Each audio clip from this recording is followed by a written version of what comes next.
Welcome back to the shop, guys.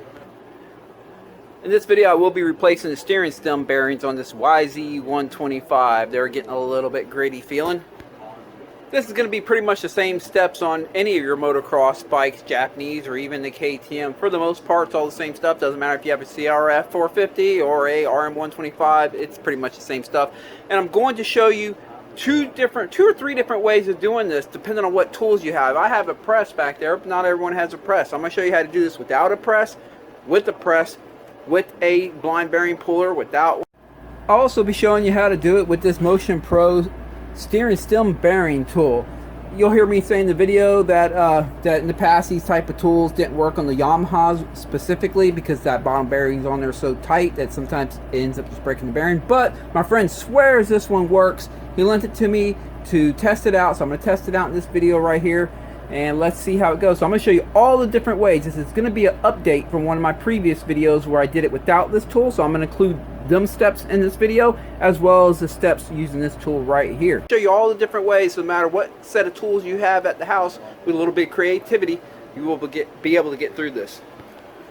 The parts that I will be using is just a Tusk steering bearing kit.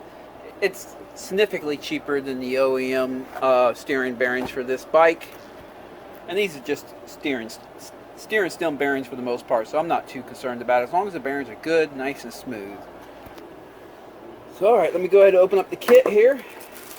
We have some seals and the two bearings. Now there is an upper and there is a lower bearing, and what I want to do is I want to take the outer race for the bearing, go ahead and put it in the freezer so that it, when you freeze stuff, metal, it becomes smaller. So that's going to allow us to tap this into the frame easier. So while I'm making this video, I can have these in the freezer getting chilled. But I don't want to mix up the top one from the bottom one. They look about the same, the bearings, so I have to know which race is for which. So what I'll do is I'll figure out which one is the top. The top one is going to have a smaller inner diameter. This one's at 30 millimeters. So that's my top right there. This one's at, let's say, 28 millimeters. Double check. Yep. So yeah, about 30 millimeters there. So this is my top right here, the smaller one. So what I'll do is I will take a permanent marker and I will put a T on it right here for top. And this is the bottom. You got to wipe it off to get the marker on there. Put a B, bottom. And I'll just set them right here in my freezer. Close the door and let it get nice and chilled as I work on the other stuff. So first things first, I need to get the front wheel off of there and the forks. I'm going to take the brake caliper off the fork there and take the front wheel off, and then we'll get the forks off. So let me do that.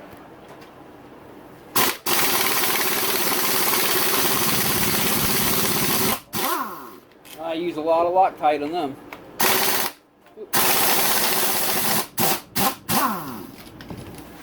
These are titanium. They're pretty cool. Set that there. Go ahead and loosen up the pinch bolts here.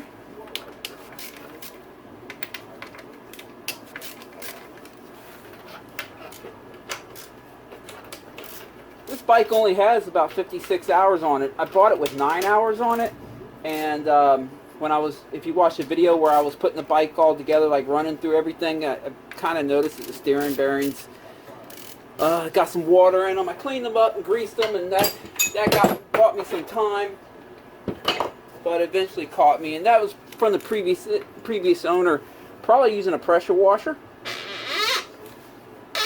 You know what? I should have left this tight first. My bad. I'll just tighten one up. But yeah, he's probably using a pressure washer and got water in there. And yeah. It made it. I greased it and cleaned it, and it made it to 56 hours, and now it's giving me the fits again. So we'll put some new bearings in it, and after that, it will last me the life of the bike because I don't use a pressure washer to wash my bikes. If you watch my video on washing a bike, you'll see why I don't use it. It just makes your bearings go bad. What I use right here is just an extension. I just set it in here lightly, little love taps.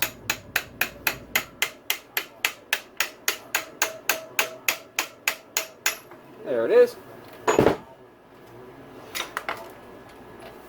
And the front wheel is out of there. And honestly, you don't need to use a pressure washer to get your bike clean. Look in there. You won't find much grit or dirt anywhere on this motor or this bike.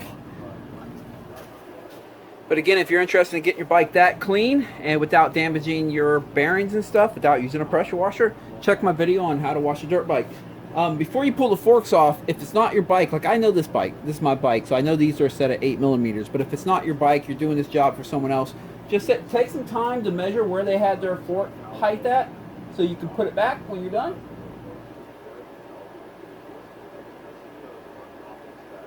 See, yeah, pretty much 8mm. That's where it's at. So when I'm done, I can put it right back to where it was. Let me go ahead and take the forks off now. The best way to check these though is with a digital caliper. I find it easier. I mean, you can use a tape measure or even something as an index, but calipers are always cool to do that.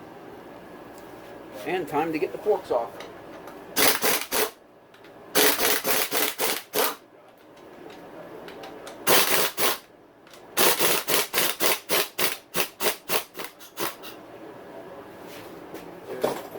Fork number 1. Oops. I almost tried sliding this fork off with this still on there. That would have hung me up.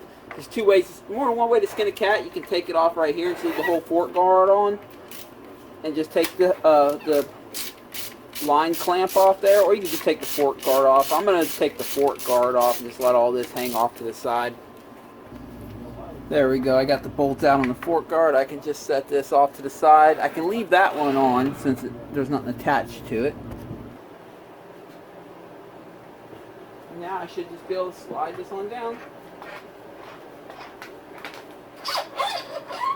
Get that fork off. Let me go ahead and loosen up the other side and pull that one off. Alright, the forks are off. So the next thing I'll do is take the front number plate off. Let's get that out of the way. And I almost forgot this. You're going to want to take this bolt out right here, because that's connected to the bottom tripper clamp, and we will be removing that. And might as well go ahead and get the front fender off too. So let me get that front fender off of there. Alright, this is where I'm at now. Now we have to get the handlebars off of there. For most of you guys, you won't have one of these, but if you do, you are in luck. This is a 32mm tool. Comes in a toolkit on some of your street bikes to adjust, I guess, your rear tire or whatever. I've collected this throughout the years. It's really awesome because it allows me to get this upper triple clamp off without actually taking the handlebars off. I can just put that in there. But if you don't have that, which most of you won't, there's more than one way to skin a cat. You can take these bolts off right here and pull the whole handlebars off and just set it back here on the bike, or you can take these down here off and lift up the this whole assembly right here with the bars on it, set it down on the bike. But because I have this tool, I can just take off the whole upper clamp, triple clamp with the bars on it.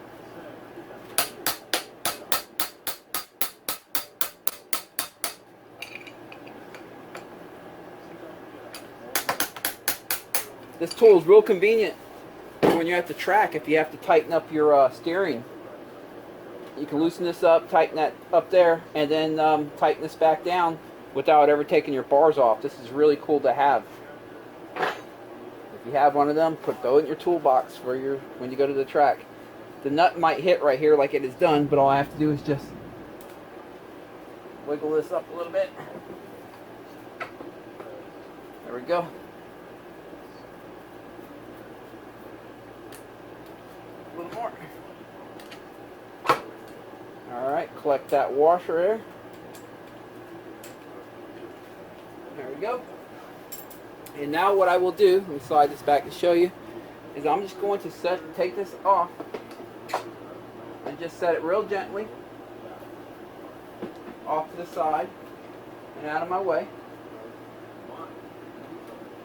There we go. I'm just going to let all that sit right there so I don't have to take any levers off, any cables, or nothing. Now after you pull the bars off, you set them right there. Make sure your bike might have a washer here. The YZs do, but if you're working on another model, just make sure you collect that. You don't want to lose it. And then we have this, I don't know what you call this. We're going to take that off. I have this tool right here that will grab and take it off. If you don't have one of these, you can just use a punch and put it in one of the lugs there and use a hammer. Just tap it, loosen it up. They're usually not on. Hear that? Yeah, good bearings. They're usually not on that tight. But this one it seems to be tight. Let me get a punch. This small punch. Hopefully that'll loosen it up. There we go. I didn't think I had it that tight, honestly. Let me see if this tool will grab it now that I have it looser. No, it's still tight. A couple more whacks.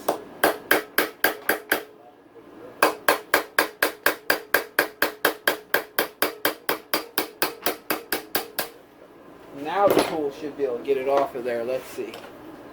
There we go. Alright. Here we are. Make sure you have your hand holding the bottom of this so it don't fall out on the ground when you're taking this nut off right here. Sometimes they fall out. This one will. It's already trying. Okay. Again, check for washers and stuff. This one doesn't have any washers. It just has this seal right here. Now I can slide it on down. Just slide it right out the bottom there. Now let's take a look at this for a second here. Look at that bearing. You can see the grease is turned white up here. That's moisture and water that's gotten in there. And you can see there's like some rust starting to build up in there. And then on the other bearing right in here, you just grab that and pull that one out, and you can see the rust. Like I said, I've cleaned them, greased them. They were already rusted though, so it just, maybe the seals are done. It's just letting water get in there, but we got new seals to put in it. Alright, now I'm going to take a moment and just wipe up all this grease up in here and up in there so I have a clean area to work with.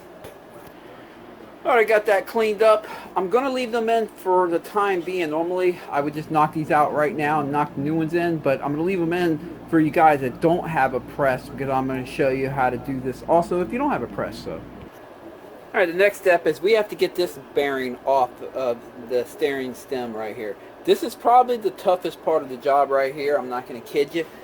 Here's how I do it. I first want to get these little ball bearings and stuff out of my way. So what I'm going to do is be careful. You don't want to nick this stem right here. You just don't want to do that. So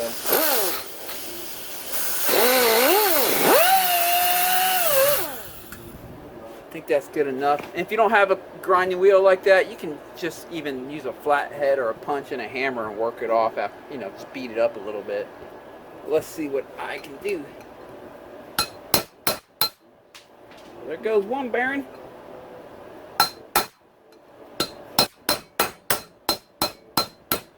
There it is.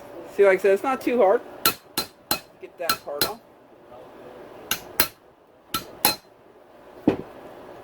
Get this off and out of my way.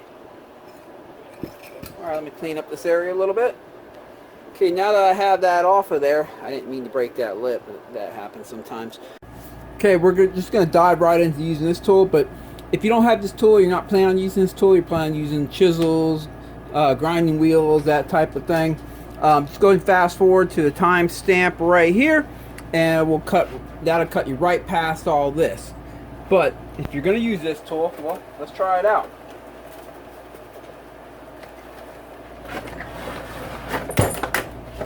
Let's see. Oops.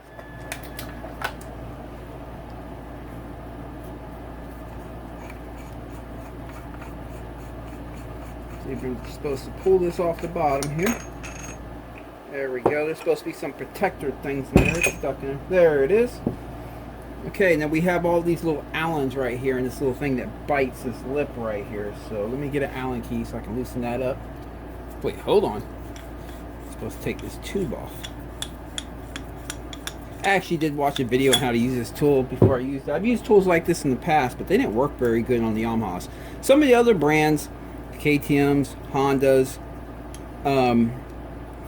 the bearing comes off a little bit easier. Especially the KTMs, they almost just fall off on you. It's not too bad. But these Yamahas, if it's a virgin, it can be really, really tough to get that bearing off. Now, this one's not a virgin. I've had this bearing off before. You know, I've done this on this bike before, but they can still be tough. So let's just see.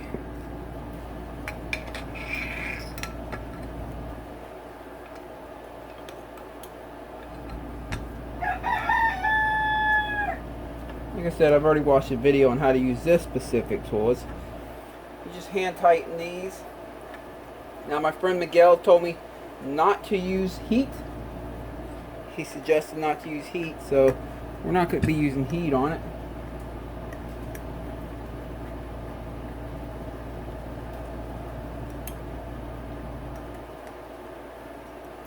I'm trying to make it as even as I can, give it a fighting chance.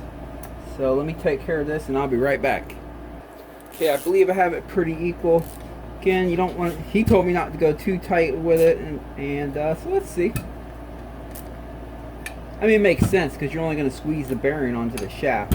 But I definitely want to give it a little bit of bite. Okay, I think that's all of them. Yes. Alright, the next step is taking this tube right here. Oh, wrong end.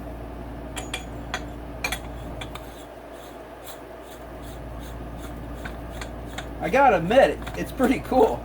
Looks pretty cool. I sure hope it works, because these Yamahas can be the toughest. And this little thing goes in this little thing, so it goes in here to protect the top of...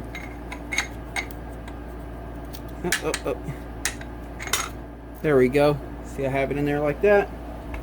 Alright, let me reposition the camera, get you in here a little bit better, or get you out of here a little bit better. There we go. Alright. If this tool works, I'll either ask him if he wants to sell it, because I don't think he's going to need it again, or buy my own. Let's see. But if you don't do all these, if you don't do these all the time, or you don't do them very often, then it might not be worth the money to buy the tool. If you're okay with the way I did it later in the video, with the punch and the grinding and all of that, but we'll see. Let's see. Alright, here comes the moment of truth. I'm just going to put the camera up here so you can see what's happening here. It's a big old 32mm wrench. Sure, you can just use a big crescent wrench if you need to. Alright, let's see what happens, guys.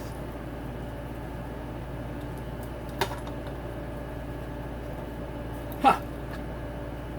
It's working.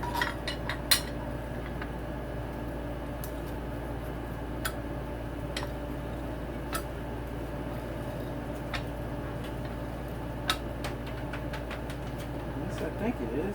Yeah, it is. It's working really slow, but it's working.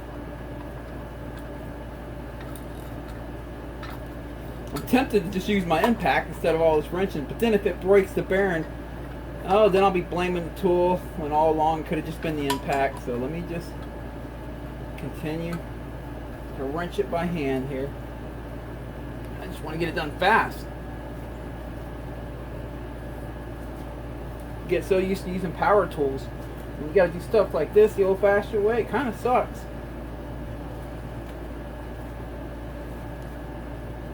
But what doesn't suck is the fact that this tool actually worked. That is awesome. Check that out. She is off of there, that old dirty thing. Alright. So cool, good. Pull this sucker off. Now, I will say, yeah, that wasn't too bad. I like that. I'm gonna get me one of these.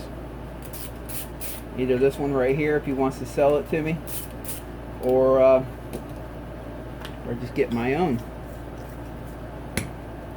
There it is. It's off of there. And I even, when I was knocking the bearings out, I even accidentally chipped that away, and it still pulled it off.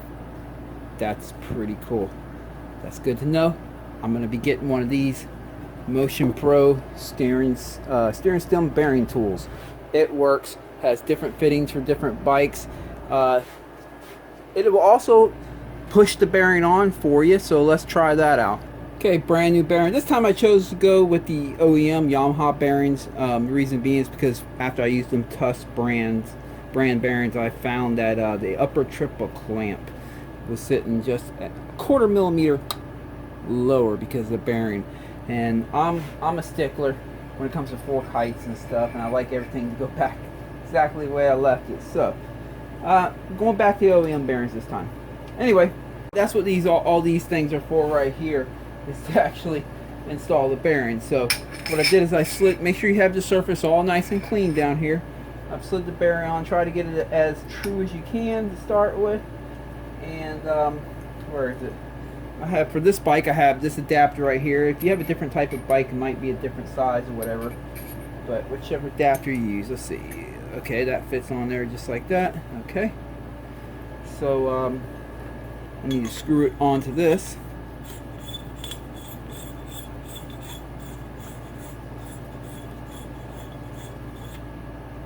There we go.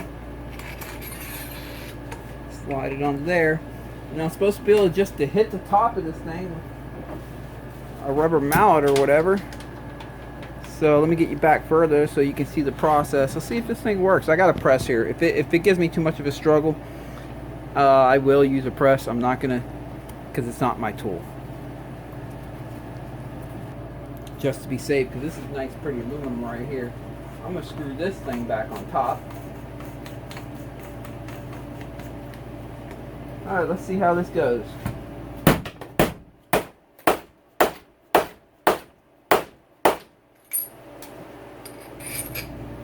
Okay, it is beating it on, so that's good. I imagine if I sat here and beat on it long enough, it'll go on. But again, I have a press. I'd rather just use a press at this point than just to pop it on.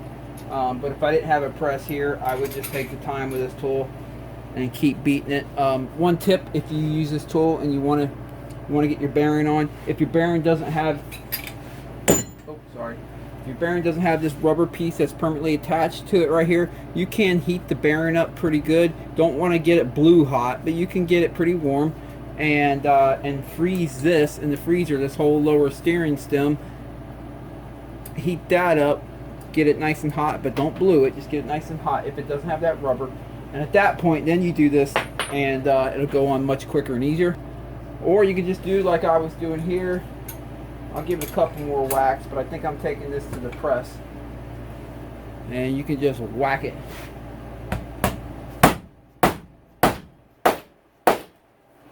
Like that. So it is starting to go on, but instead of beating, I'm just going to go to the press. And if you're curious how it's done in the press, just stick around. So okay, now if you're using this tool and you don't really care to watch and waste time watching how I do this without this tool, using a punch and a grinding wheel, and you want to save some time, you can fast forward to this time stamp right here, and that'll cut you through all that, and we'll pick right back up where I press this bearing on. And I'll also be showing you how to get this bearing on with or without a press if you decide not to use that Motion Pro tool to put that bearing on. And we'll go ahead and reassemble it back on the bike and everything like that. So let's continue on right here, or I'll catch you up in the future in a minute. Let's continue on. Get that part off. Get this off and out of my way. Alright, let me clean up this area a little bit. Okay, now that I have that off of there, I didn't mean to break that lip, but that happens sometimes. What I'm going to do is take that grinding wheel, I'm going to cut a slit in here so that I can use this punch to knock that off. Now we're going to have to apply some heat too, but we'll get there. Let me go ahead and cut the slit now. You want to kind of cut it at an angle to give you something to bite into, and you kind of want to hold it up and figure out where's the best place to cut it. Okay, right about there should be good. It's better to start higher than lower because you can always go lower. Can't go higher.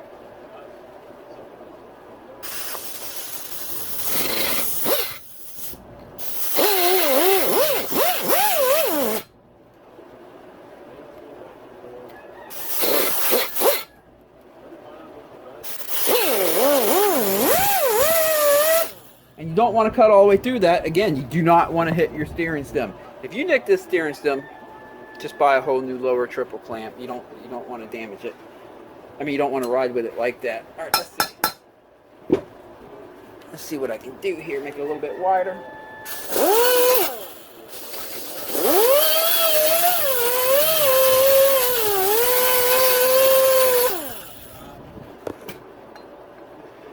That might be good enough. Let me go ahead and get some heat to it. It's going to stink. It's going to burn rubber because it's melting that that rubber seal right there. But we got a new seal, so it is what it is. You want to get it pretty damn hot though.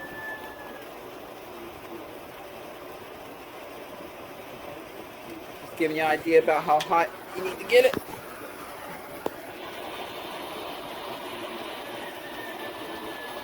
Of course, it's burning rubber.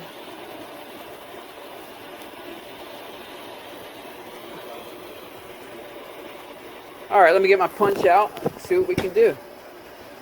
We got a fire going. All right. Hopefully she starts coming down already.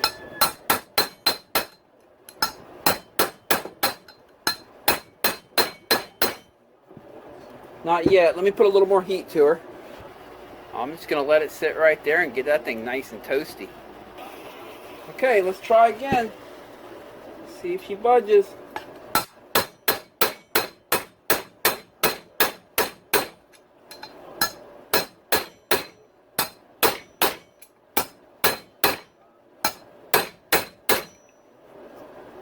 Nope, not yet. Try again.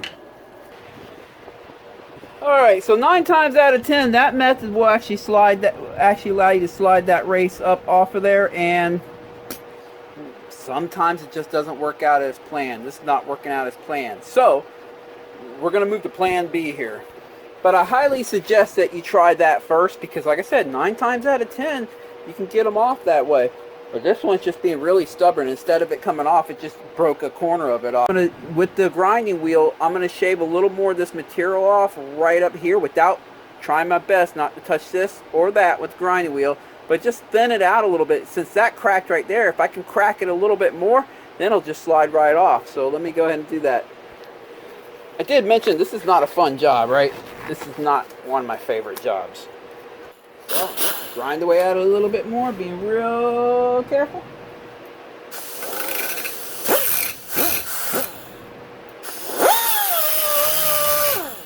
You know what, this thing's really hot. Let me go cool it down real quick.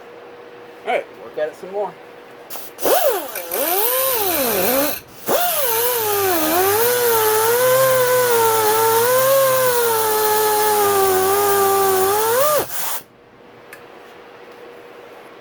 Alright, I cut some grooves in it right here that I can hit it with a punch. So I'm going to continue just beating on it a little bit, and maybe it'll just continue cracking. That's the plan.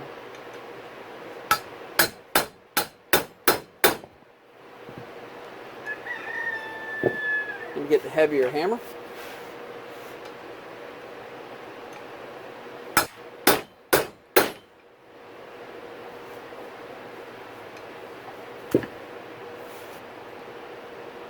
Hey guys, you know how you know when you're getting close? When you can start spinning this right here. It has moved just a little bit, which tells me we're getting somewhere. What I did is I cut another slit right here, and I just started tapping it down there. So before I try continuing to split this, let me go ahead and put more heat to it and see if I can continue knocking that down like the original plan. Just putting a little more heat to her here. Okay. I think it should be hot enough. Real quick here.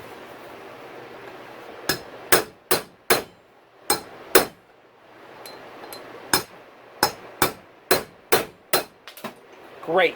Broke that piece off too. Dang it. We're getting so close. So close yet so far away. Huh. Like I said, you have to get a little bit creative. She's starting to come off. See that gap? She's definitely starting to come off. But now that she's come off a little bit, you can see it's off just a little bit there. I still have nowhere to really get a good bite, not without like damaging things up. I really don't want to cram a wedge in there and scar everything up too. So what I'm going to do is I'm going to continue to thin this area out right here. Do my best not to hit the stem. I mean, I got a couple cosmetic slips right there, but that's not anything structurally damaging. So let me thin that up a little bit more and see if I can just split it. What I've done is I put a big cut diagonally right there. That'll allow me to stick the punch in there and punch it or hit it real hard, and let's see if I can split it. If I can split this sucker, it'll come right off.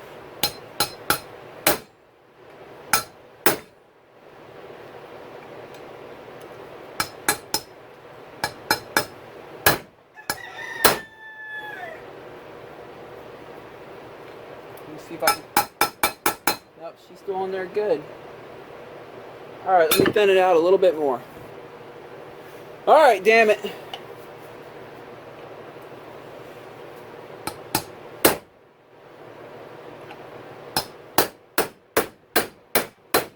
There she goes. She's coming.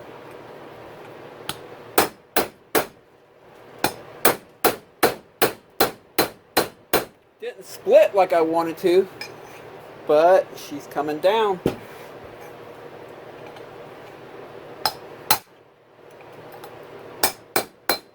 This part's where you got to be careful. You don't want to get it up in there and nick the surface.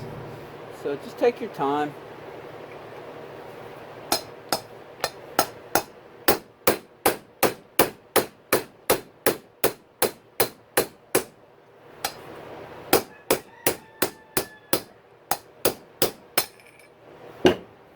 Damn it, it's done. Got it off. Woo! Alright. So as you can see, I might have nicked it right here a little bit. That's just cause you won't even see that when it's on the bike. And a couple little mild nicks right there, but I didn't cut into it any. So I'll just take a little bit of sandpaper and smoothen that out right there. See that little bit of stuff right there? Just smoothing it out so the bearing goes on nice and easy. But that's totally fine. I'm okay with that. I trust that. If I would have cut into this, I wouldn't have trusted it. I'm not going to be out there jumping big triples, freaking trying to kick 120-foot triples and stuff on a steering stem that has a slit cut in it. I'm just not going to do it. Yeah, a little bit of sandpaper here. Just smoothing that out just a little bit. Not trying to make it look perfect. I'm just kind of, smoothing out some of the high spots when it's time to put the bearing on. I'm okay with that. Like I said, you don't want to be out there jumping big jumps with a steering stem that you don't really have faith in. Alrighty, let me clean this up and we'll start the reassembly process. The kit came with 2 of the bottom seals. That's strange. They both got the same part number, so they're both the same. But yeah, whatever the case. You don't want to forget this. If you press that bearing on and you didn't put this on, well, you know what you're going to have to do. You're going to take it back off. Let's see the other one here. See how the inside of that is. Yep. Make sure you put it in the proper direction.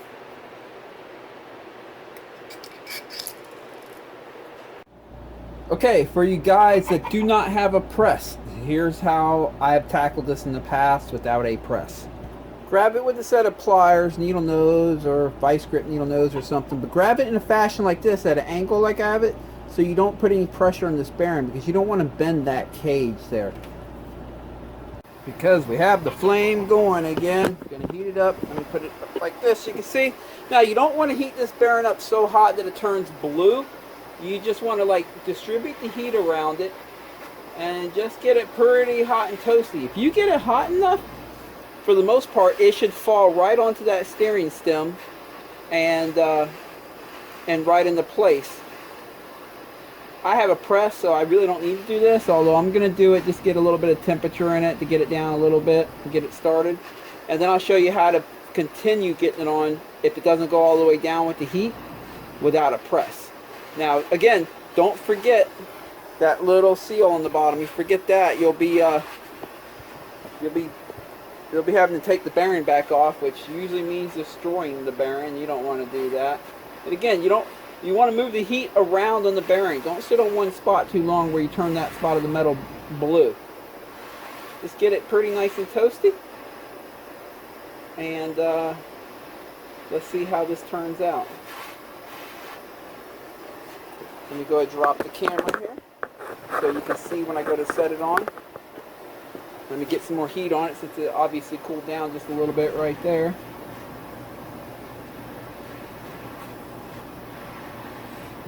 Well, let's try.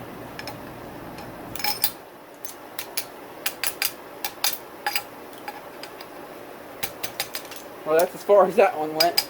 But here's what you do at this point. Find the socket that fits right here perfectly, because you want to hit that, not that.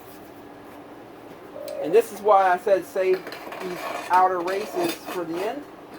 You'll set it in here like this. That there.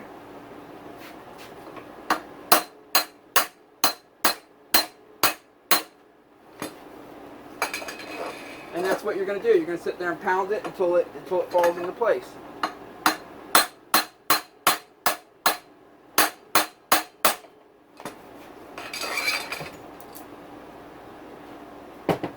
I started to get it to come down, as you can see, but I'm going to take it to the press and finish it there. But if you don't have a press, you can just sit there and pound it down like that. Obviously, I would, if I knew that I did not have a press and I was going to have to rely on that all the way through, I would have gotten it a little bit hotter and made sure it went down a little bit further. And I would have rushed over here while it's still hot. As soon as I drop it on there, while it's still hot, I would have rushed over here, set it in there, had my socket and everything ready, and just start hitting it in.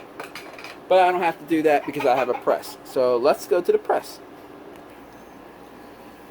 Now, even in the press, you have to be careful that you don't damage the bearings in that sleeve. So usually what I do is I reuse the piece that we knocked off, that we broke off here. It's usually in good shape when I get it off. Maybe a tiny little corner broke off, but good enough that I can use that. I flip it upside down like this, and I can use that to press on the bearing without actually damaging that. But since this is so damaged, I mean, it might still work, but I actually found this other little bearing race right here that fits it perfectly, and got it to the job for us. So let's set this thing up. Oh, one more little side note. You'll know when you have the bearing all the way to the bottom, because you won't be able to spin the seal anymore. Even if you're knocking it on the bike like I showed you a minute ago by hitting it right here, you want to hit it a couple times as you're getting close, and then check that seal. If you can't spin that seal anymore, then you're all the way down. Don't keep smacking it. Once that seal is tight and doesn't spin, you know you made it all the way. So I slide that on there. Keep it all situated here.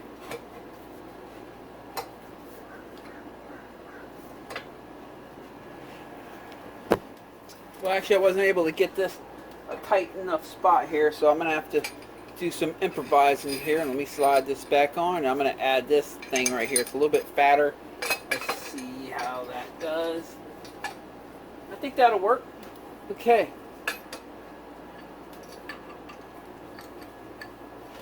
Let's do it.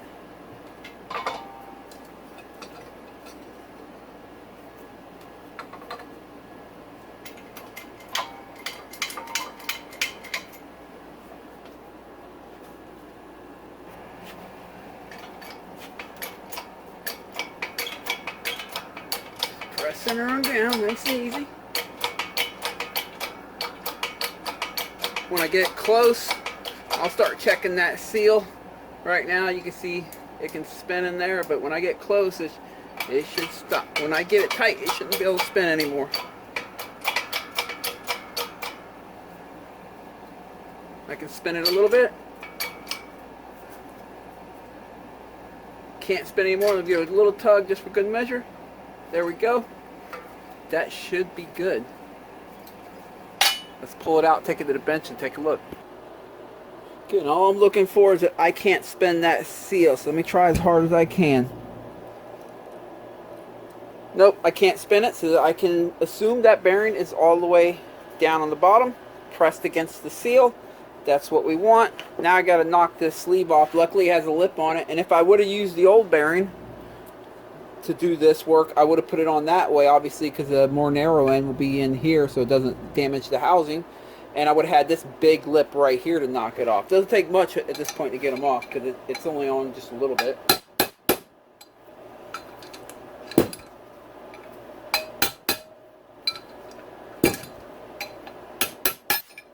And there it is.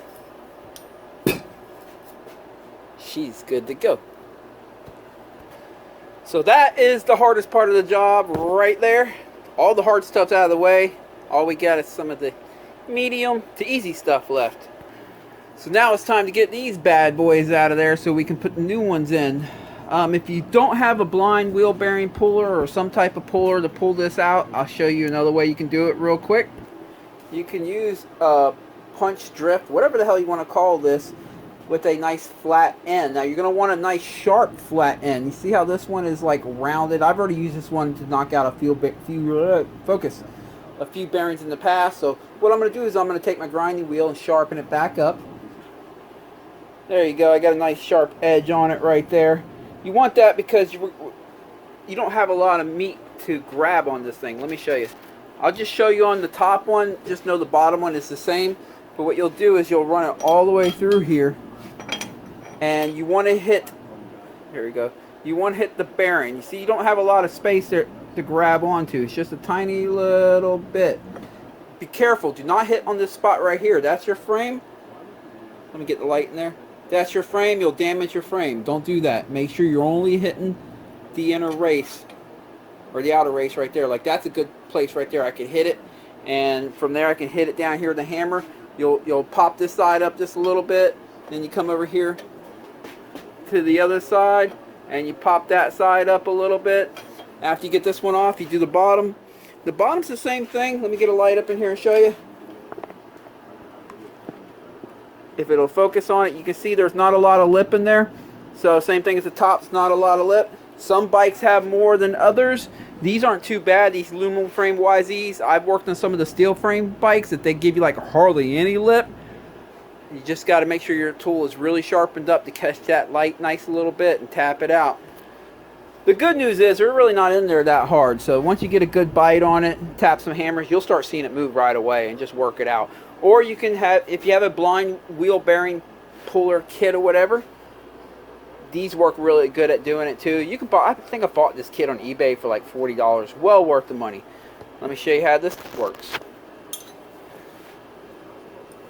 When I put this in there, I'll twist this and it'll cause these to expand out, and that's gonna go, you know, I put it below the bearing race and it's going to grab it from the bottom side. So let me go ahead and do that. Now, this one's a little tight getting in there. There we go. It barely fits in there. Again, you want to make sure you get only the bearing. Don't be tugging on the frame. Make sure it's only biting on the bearing. Okay, I got that. Now, it does come with this fancy. It does come with this fancy thing right here that you can bolt on the top of here, and you can, like, you know, ratchet it off or wrench it off. But honestly, you don't have to do all that.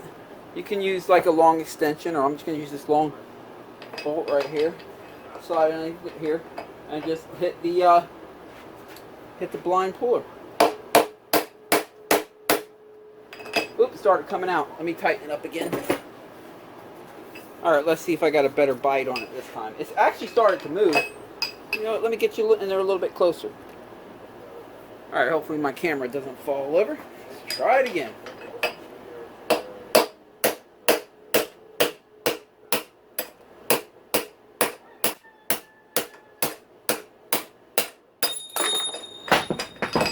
Well, that's out of there. So as you can see, they're not in there very, very tightly. So, you know, if all you have is a punch with a flat edge like that, I've knocked a million of them out that way.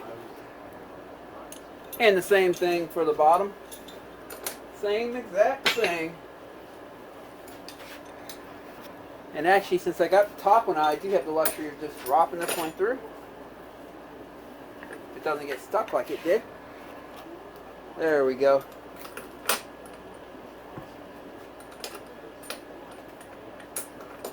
Take that back. I couldn't drop it through, so I'm going to have to work from the bottom.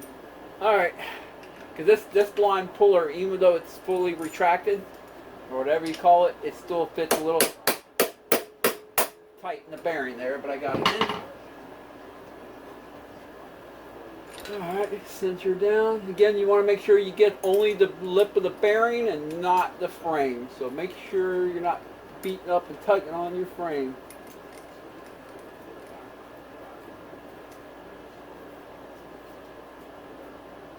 That should be good. Let me go up top. I'll do the same thing. I'll use this tool and beat it from the top.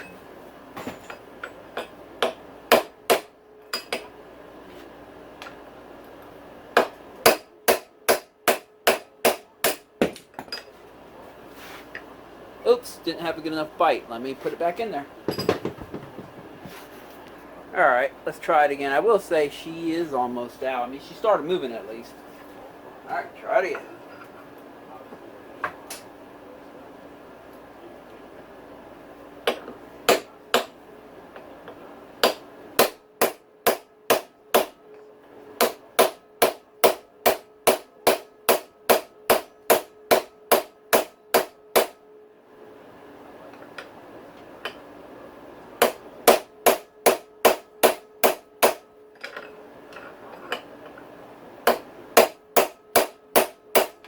Is she coming? Yeah, she's coming.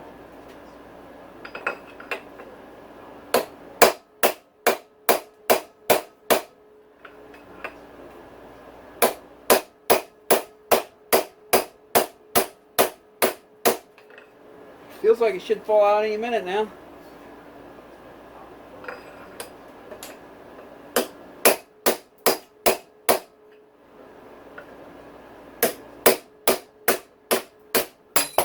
There it is.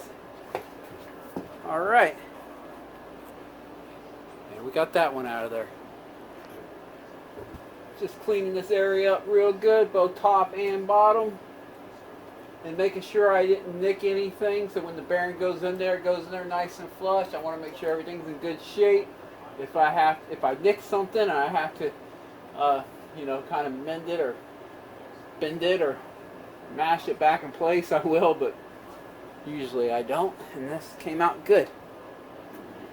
She's all cleaned up, and yeah, let me go get the new races, and we'll start knocking them in. Alright, fresh out the freezer. And this is the one with the T on it. I mean, you can hardly see, it's all frosty, but I'm going to do this just for that one guy that will comment and say you never hit these with a hammer. I'm going to hit it with a hammer.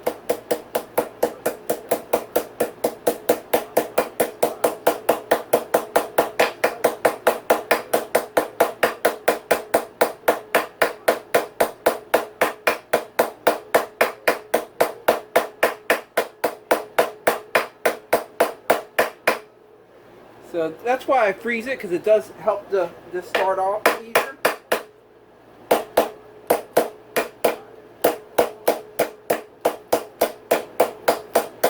You want to make sure you kind of knock it in as level as you can. So what I do is I just go around and I knock it, like I said, until it's flush with the top of the frame here, and we still have about 2 or 3 more millimeters to take it down. Normally what I'll do is I will take one of these right here to finish it off and just be real gentle and on the edge and tap it around. But I got this bearing punch kit from Tusk. I never use it, I really don't, but I'm gonna try it real quick. Let's just see. Let's see. It works. Well, that's pretty cool. So I guess it wasn't a total waste of money. You want to get it, make sure you get it all the way in there. What I try to do is I try to stick my fingernail down in there and make sure that she's snug up in there, and she is. Let me give her another hit for good measure. Give her a good pounding. That should be it. Alright, let me go get the bottom one now. Alright, and this one says B. It is the bottom. Again, make sure you put these in the right way, by the way. Taper in towards the outside. And I do the same thing for that one guy out there that always has to have the special tool.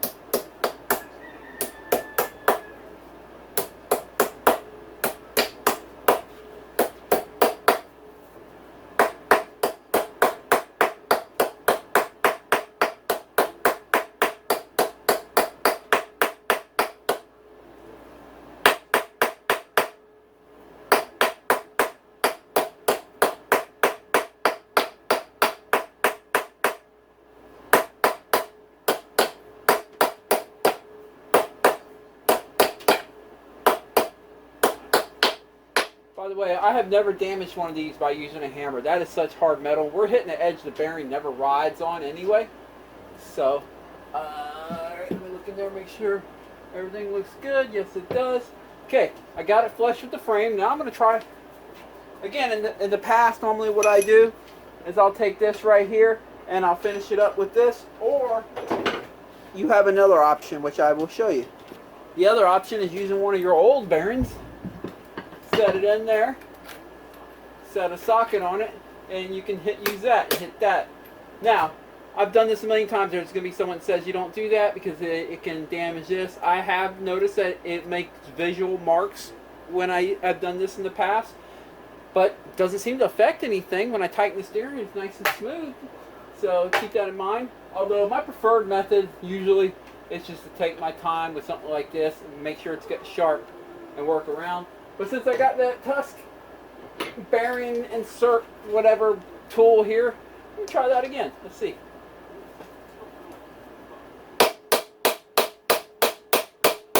That's working. Good. You know, I kind of like that. I think that was worth its money. I think I paid like 25 bucks or 20 bucks.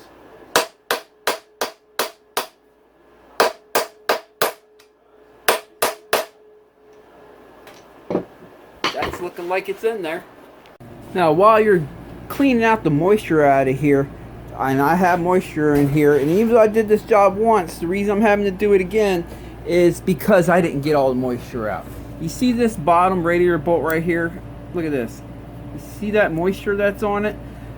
At the time, I didn't know that the water, if any water makes it in here, you know, I cleaned out this area the best I could, but I didn't realize it can make it all the way down into here. My brother actually pointed this out to me, that if I remove the bottom radiator bolts in this bike, that's pretty much the lowest point, and then clean all this out with WD-40 and blowing it out, that's going to give you your best fighting chance to get all the moisture out of there so your bearings don't go bad again. See, like, check this out. I just removed the other side over here. Let me get it in the camera. Get the light on it. Get the focus. You can literally see the water on it, the rusty water right there. So yeah, if your bearings go bad because water got in them and you have one of these YZs or any brand bike, you have to get all the moisture out of there. But pay attention to your frame. These little holes right in here in your frame. You can get a light up in there. You see that big hole right there? Try to get as much WD-40, whatever it takes, in there. Blow it all out. Do whatever it takes. You have to get that moisture out of there, or your bearings will go bad after a little while. The moisture is still in there. It's going to happen. Do whatever it takes, even if you have to leave this thing open for a couple days to let it dry out, whatever it takes. But that's why I'm having to do this job again.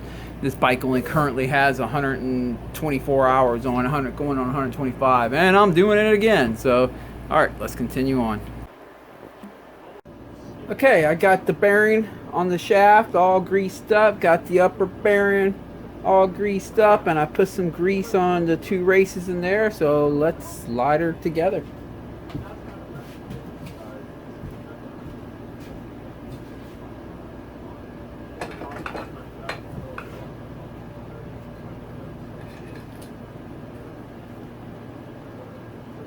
What I do with the seal? Oh, I left the seal all the way over there. Let me grab that.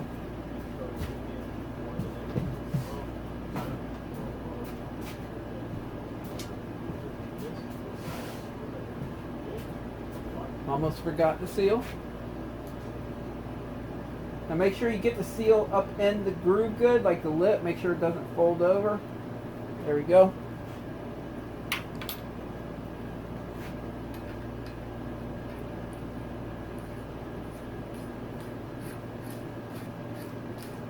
I'm just going to put it finger tight to start with.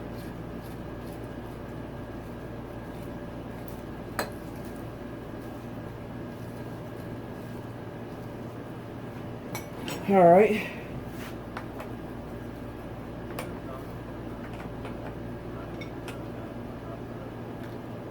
Feeling nice and smooth? Yep, nice and smooth. A little bit of friction, that's the way it should be, but nice and smooth. Yep. I'll leave her there for now. Let's pull these gloves off because my hands are really greasy. Alright, now I got to put this washer on. And set the steering back on.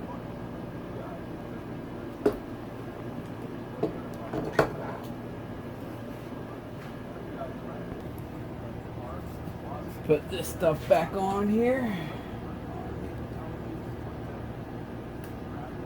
I get OCD with things. I'll put it that way.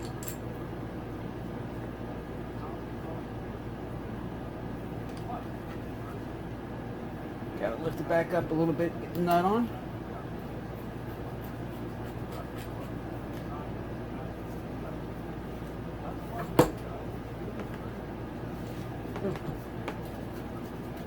And of course, I'll save the full tightening for once I get the forks on the bike. I'll just get a little bit snug for now. That's all it needs to be for now. Where's my fancy tool? Here it is.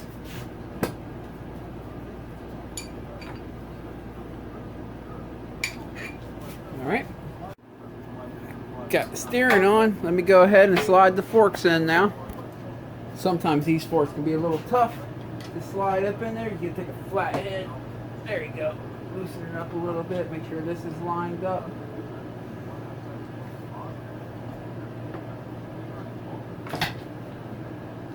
Yeah.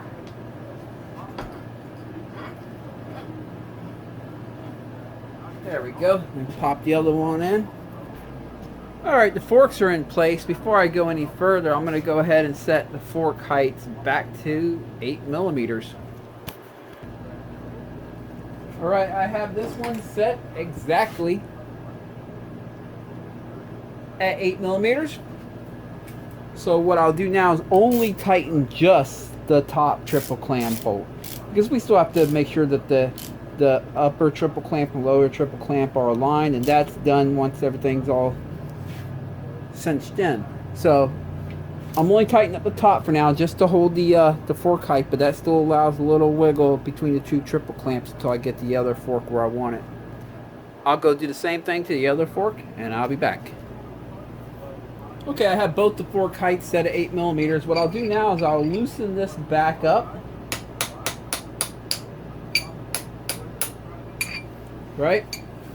I want it loose so it can wiggle. I'm just going to bounce it on the stops a few times like this. What that's going to do is allow the forks to, imagine if forks are going straight down like this, allow them to kind of find the center point, because they're going to try to force the center point because of the triple clamps are in. And it doesn't have to be perfect. It will be perfect, but it doesn't have to be, because honestly, if you set your bike up right the first time you jump the jump and land good and you actually bottom the forks out, they self-straighten themselves up when they bottom out. As long as you have your triple clamps torqued properly, which is the top, you know, pretty tight, but the bottom a little bit looser. I know Yamaha has specs that are equal, but you just don't want to have the bottom too tight. Anyway, let's move forward. Now we'll tighten up the steering and stuff. Yeah, see, Yamaha uses the same, as far as I remember, they use the same torque specs top and bottom. But the old school trick was, and this is something the KTM still uses, is having, they'll suggest like a lower torque spec for the bottom than they do the top. And there's good reasons. If you put it too tight, it starts squeezing on this tube and it can wear out your bushings on the inside of the fork tube as it goes up and down. Plus, you want a little bit of give so your front end can self-straighten itself out if it ever gets twisted. Let's say you go down in a corner. But anyway, I'm tightening this up. I'm just going to use a punch since that tool of mine is not working so hot. You want to tighten it up until you get a little bit of friction. Now, everyone likes their steering a little bit different. I do like kind of a slightly stiff steering. It makes the bike feel more stable. In my opinion, it's not because it's a poor man's steering stabilizer because of the friction. In my opinion, it's because if you do have friction, it assures that the front end is tight. The bearings are tight. If you set your front end up where there's no friction, well, you might not feel it on the bike, but when you're riding, there could be a little bit, if there's no friction, there could be a little bit of play. And that little bit of play is greatly amplified all the way at your front wheel. And that's what causes the instability. I know that from the street bike world, the sport bike world. You want them where there's a little bit of friction, and that guarantees. Now, so I got a little bit of friction now. Now what's going to happen is when I tighten this top one up, it's going to add even more friction. So I'm going to make sure I didn't go too far. So let me tighten this up as I would normally. And when you tighten this up, you want the steering stop to hold the fork. You don't want to hold it like this and tighten it up, because that could actually twist your fork alignment. So let the steering stop do the work.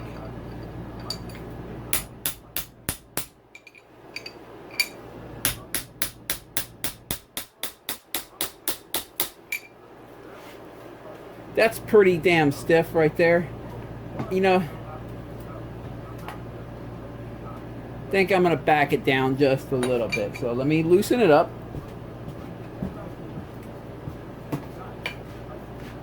Yeah, it's a little too stiff. Again, let the steering stop do the work for you. I'm holding it in place. You have to loosen this up first before you can loosen or tighten the bottom one. So let me go ahead and loosen the bottom one up just a hair. I don't want to go crazy with it, just a hair. Let's try that. Alright, try tightening the top back down.